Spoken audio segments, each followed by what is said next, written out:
अध्यक्ष जी, अब मैं एक ऐसे विषय पर बोलने जा रही हूं जिस पर इस सभा में बैठा हर व्यक्ति चिंतित है, और चिंतित नहीं सोचने पर मजबूर है। इसी महीने इस शहर में हुए 9/11 आतंकी हमले की 15वीं वर्षगांठ थी। पिछले 15 दिनों में इसी शहर में एक और आतंकी हमले में मासूमों को मारने की कोशिश की गई थी। हम इस शहर के दर्द को समझते हैं।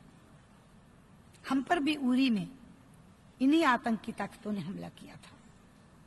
विश्व इस अभिशाप से बहुत समय से जूझ रहा है, लेकिन आतंकवाद का शिकार हुए मासूमों के खून और आंसुओं के बावजूद इस वर्ष Kabul, Dhaka, Istanbul, Mogadishu, Brussels, Bangkok, Paris, Pathankot और उरी में हुए आतंकवादी हमले और सीरिया और इराक में रोजमर्रा की बर्बर त्रासदियां हमें ये याद दिलाती हैं कि हम इसे रोकने में सफल नहीं हो रहे।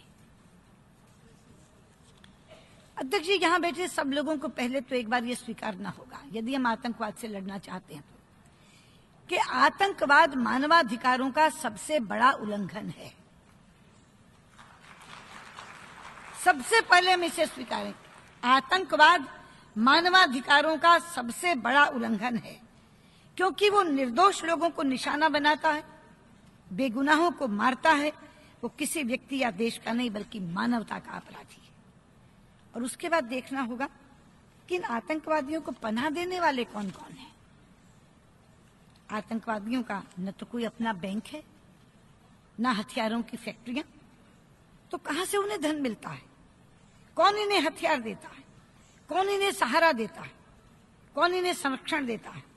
ऐसे ही सवाल इसी मंच से अफगानिस्तान ने भी कुछ दिन पहले उठाए थे। अध्यक्ष जी, इतिहास गवाह है कि जिस किसी ने भी हिंसक विचारधारा के बीज बोए हैं, उसका कड़वा फल उसे खाने को मिला है। ये छोटे छोटे आतंकवादी समूह जो छिटपुट काम कर रहे थे, आज इन समूहों ने मिलकर एक राक्षस का रूप धारण कर लिया है, जिसके अनगिनत हाथ हैं, अनगिनत पांव हैं, अनगिनत दिमाग हैं और साथ में है अति आधुनिक तकनीक। इसलिए अब अपना या पराया, मेरा या दूसरे का आतंकवादी कहकर हम इस जंग को नहीं जीत पाएंगे। पता नहीं ये दैत्य किस समय किस तरफ का रुख कर लेगा। इसलिए यदि हम आतंकवाद को जड़ से उखाड़ना चाहते हैं तो एक ही तरीका है, हम अपने मतभेद भुलाकर आतंकवाद के खिलाफ एकजुट हों, उसका मुकाबला दृढ़ संकल्प से करें और अपने प्रयासों में तेजी लाएं। हमें पुराने समीकरण तोड़ने होंगे, अपनी पसंदगियां नापसंदगियां एक तरफ रखनी होंगी, मोह त्यागने होंगे, एहसानों को भूलना होगा और एक दृढ़ निश्चय के साथ इकट्ठे होकर इस आतंकवाद का सामना करने की रणनीति बनानी होगी। ये मुश्किल काम नहीं है अध्यक्ष महोदय, केवल इच्छा शक्ति की कमी है। ये काम हो सकता है और ये काम हमें करना है। नहीं करेंगे तो हमारी आने वाली संततियां हमें माफ नहीं करेंगी। हाँ, यदि कोई देश इस तरह की रणनीति में शामिल नहीं होना चाहता तो फिर हम उसे अलग थलग कर दें। अगर कोई देश इस तरह की रणनीति में शामिल नहीं होना चाहता तो मेरी मांग है कि हम उसे अलग थलग कर दें, क्योंकि दुनिया में ऐसे देश हैं जो बोते भी हैं तो आतंकवाद, उगाते भी हैं तो आतंकवाद, बेचते भी हैं तो आतंकवाद और निर्यात भी करते हैं तो आतंकवाद। आतंकवादियों को पालना कुछ देशों का शौक बन गया है। ऐसे शौकीन देशों की पहचान करके उनकी जवाबदेही सुनिश्चित की जानी चाहिए और ऐसे देशों को भी चिन्हित करना चाहिए जहां संयुक्त राष्ट्र द्वारा प्रतिबंधित आतंकवादी सरेआम जलसे कर रहे हैं, प्रदर्शन निकालते हैं, जहर उगलते हैं और उनके ऊपर कोई कार्रवाई नहीं होती। इसके लिए उन आतंकवादियों के साथ वे देश भी दोषी हैं जो उन्हें ऐसा करने देते हैं। ऐसे देशों की विश्व समुदाय में कोई जगह नहीं होनी चाहिए। अध्यक्ष जी, 21 तारीख को इसी मंच से पाकिस्तान के प्रधानमंत्री ने भारत के संबंध में 2 बातें कही जिनका जवाब देना चाहूंगी। एक तो उन्होंने कहा कि मेरे देश में मानवाधिकार का उल्लंघन हो रहा है। मैं कहना चाहूंगी कि जिनके अपने घर शीशे के हों उन्हें दूसरों पर पत्थर नहीं फेंकने चाहिए। जरा एक बार बगल में झांक कर देख लें, क्या हो रहा है बलूचिस्तान में और वो खुद क्या कर रहे हैं वहां। मैं कह सकती हूं यहां के आज जो बलूचिस्तान में हो रहा है वो यातनाओं की पराकाष्ठा है। और दूसरी बात उन्होंने कही कि भारत जो शर्तें बातचीत के लिए लगा रहा है वो हमें मंजूर नहीं है। ये समझ नहीं रही कौन सी शर्त, किस शर्त की बात की जा रही है। हमारे शपथ ग्रहण समारोह से पहले जब हमने पाकिस्तान के प्रधानमंत्री को समारोह में आने का न्योता दिया था, आमंत्रण दिया था, तो क्या कोई शर्त रखी थी? मैं स्वयं इस्लामाबाद गई थी और कॉम्प्रिहेंसिव बायलैटरल डायलॉग हमने शुरू किया था इकट्ठे बैठकर। क्या कोई शर्त रखी थी? प्रधानमंत्री मोदी काबुल से दिल्ली आते हुए लाहौर उतर गए थे, कोई शर्त लगा कर गए थे क्या? ये कौन सी शर्तों की बात हो रही है?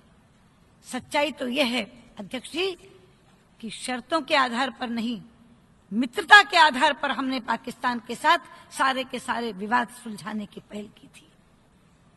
और मित्रता भी सहजता की तरफ जा रही थी।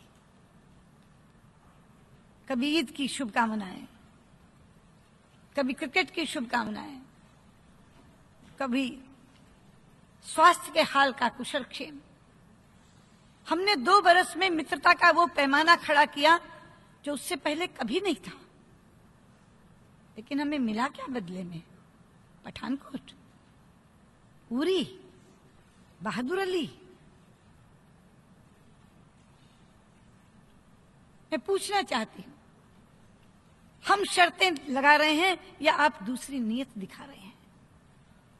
बहादुर अली तो जिंदा सबूत है हमारे पास, जिंदा, कि सीमा पार से आतंकवादी आया है, लिखित में सबूत है हमारे पास उसका। कि मैं एक चीज यहां बता दूं, अगर पाकिस्तान ये समझता है कि इस तरह की हरकतें करके या इस तरह के भड़काऊ बयान देकर वो भारत का कोई हिस्सा हमसे छीन सकता है, तो मैं पूरी दृढ़ता और स्पष्टता के साथ यहां ये कह देना चाहती हूं कि आपका ये मंसूबा कभी कामयाब नहीं होगा।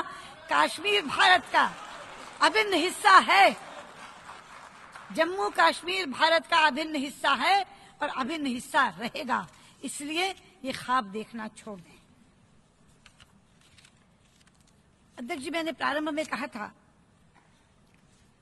कि हमने जो काम किए हैं वो तो हम गिनाएंगे ही, जो नहीं किए वो भी गिनाने चाहिए। मैं ऐसे 2 काम गिनाना चाहती हूँ। पहला है CCIT यानी comprehensive convention on international terrorism. सन 1996 से भारत द्वारा ने प्रस्ताव दिया, 20 साल गुजर गए। आज 2016 में भी हम CCIT निष्कर्ष तक नहीं पहुंचा सके।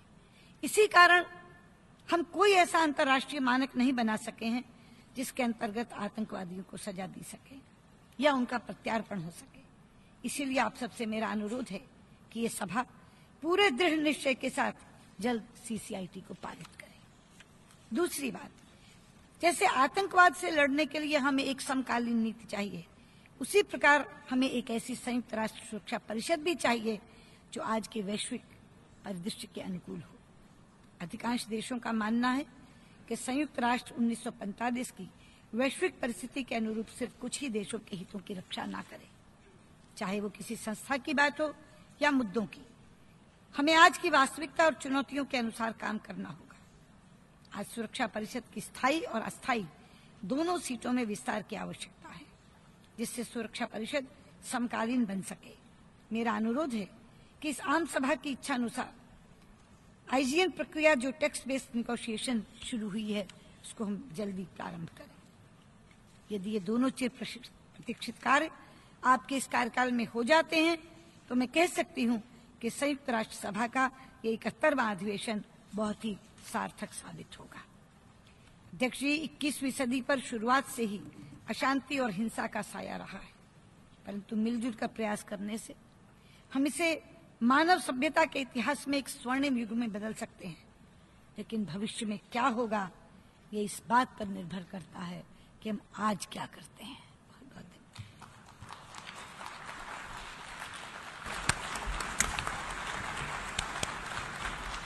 I thank the Minister for External Affairs of India for her statement.